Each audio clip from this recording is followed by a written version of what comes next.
Assalamualaikum, selamat pagi. Hari ini saya nak berkongsi sedikit mengapa kita perlu ada hibah takaful. Tapi ini senang saja, konsep saya tak panjang sangat nak saya kongsi, sekejap saja. Dalam 5 minit lebih kurang macam tu. Okey, saya terus terangkan sajalah kenapa kita perlu ada hibah takaful untuk backup kita punya ni. Okey, ni konsepnya macam ini. Pertama sekali kita kena sekejap kasih besar dulu. Ini kita taruh kat tepi. Okey.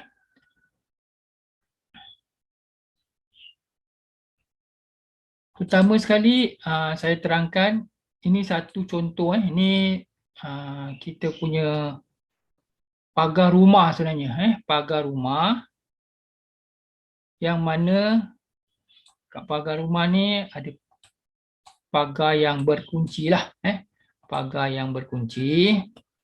Dalam kawasan ni, dalam pagar berkunci ni kita ada sebuah rumah besar dekat sini rumah besar.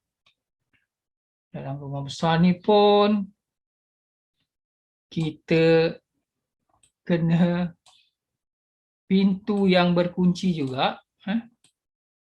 Bila nak masuk kena buka pintu lah. Bila dalam rumah ni, setiap rumah ni ada bilik. Dalam ni ada setiap bilik. Ini konsep yang saya terangkan. Bilik 1, bilik 2, bilik 3, bilik 4. Okay. Bila seseorang itu meninggal dunia, dia akan ada satu proses yang kita panggil, dia akan meninggalkan kita harta pusaka. Harta pusaka. Okey, contoh harta pusaka yang bila seseorang itu meninggal, dia akan meninggalkan harta pusaka ialah pertama sekali hartanah lah. Hartanah ni contoh dia rumah. Rumah. Kedua mungkin kereta. Ketiga emas. Duit dekat bank.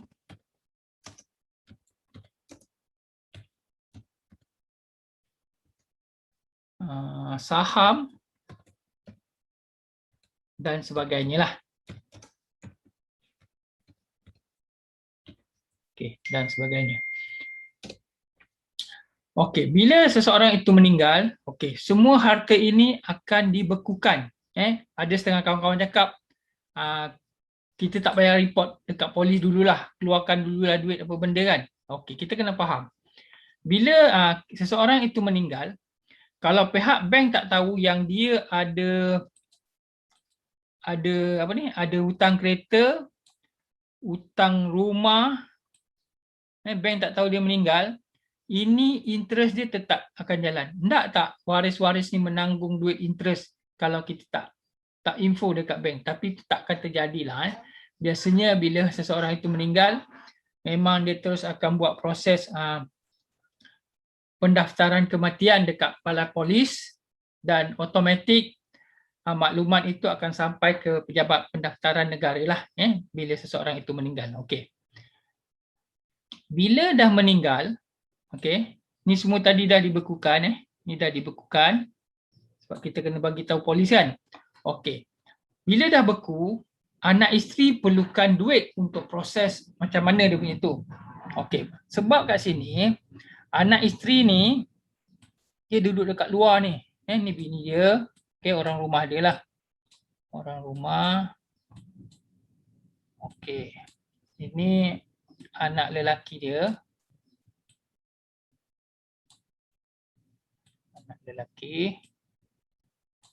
Anak perempuan dia. Okey, anak perempuan. Okey. Okey, untuk dia buka buat masa ni sekarang ni cuma dia tengok harta ni dekat dalam daripada luar pagar saja. Okey. Kenapa dia perlu ada hibah takaful? Sebenarnya takaful ni dia duduk dekat luar dekat sini. Okey. Ni duit takaful ni dekat luar ni. Macam mana dia berfungsi untuk menyelamatkan keadaan ni. Okey.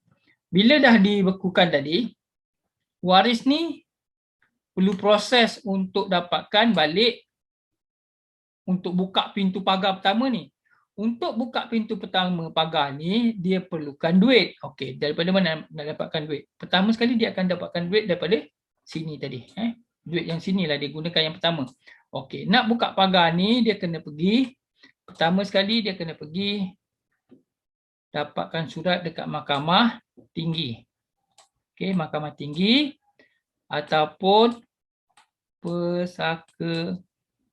pesaka kecil.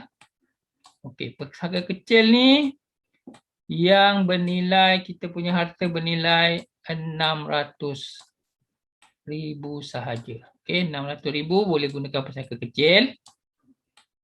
Okey. Ataupun yang ketiga yang kita boleh dapatkan kunci untuk buka ni sebenarnya daripada amanah raya. Amanah raya. Okey.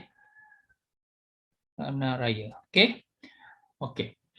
Untuk dapatkan surat daripada mahkamah tinggi atau pesaka kecil atau amanah raya, ini semua perlukan masa plus duit. Okey. Plus duit. Dekat mana keluarga kita pun ataupun anak isteri kita nak dapatkan duit?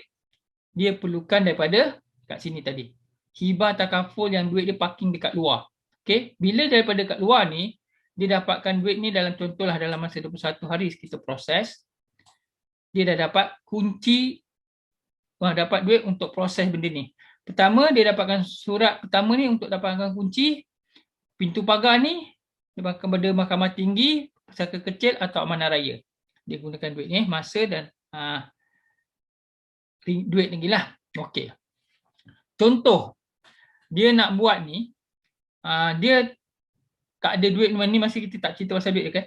Bila dia nak buat, dapatkan surat ni kan perlukan masa, perlukan duit. Untuk dapatkan surat-surat ni, sekurang-kurangnya kalau dekat mahkamah tinggi ni dia perlukan jaminan. Contoh kalau harta ni kat sini mungkin 3 juta. Okey, 3 juta. Okey, 3 juta ni dia perlukan penjamin yang ada nilai harta yang bernama juga 3 juta. Baru dia boleh jadi dia punya penjamin kat sini lah untuk dapatkan surat ni.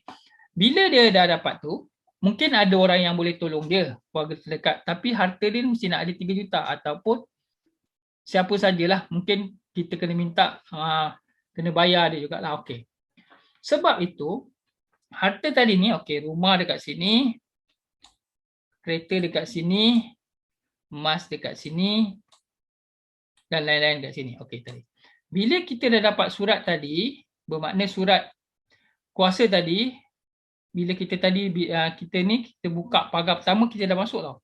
Okey, pertama kita dah masuk. Dan kedua, kita dapatkan surat tadi kan. Contoh dapat daripada ni, surat LA ni kita dah dapat daripada mahkamah tinggi, kita dah boleh buka pintu pagar, pintu rumah. Bermakna kita dah boleh nampak.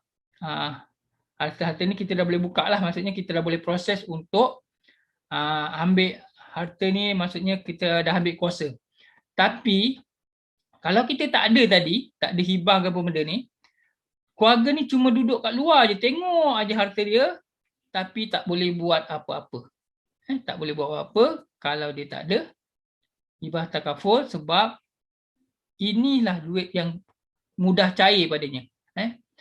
Okey, bila dia dah ada, duit ni ada, bermakna dia dah boleh proses untuk proses dapatkan surat dan akhirnya untuk proses untuk pengeluaran harta ni lah.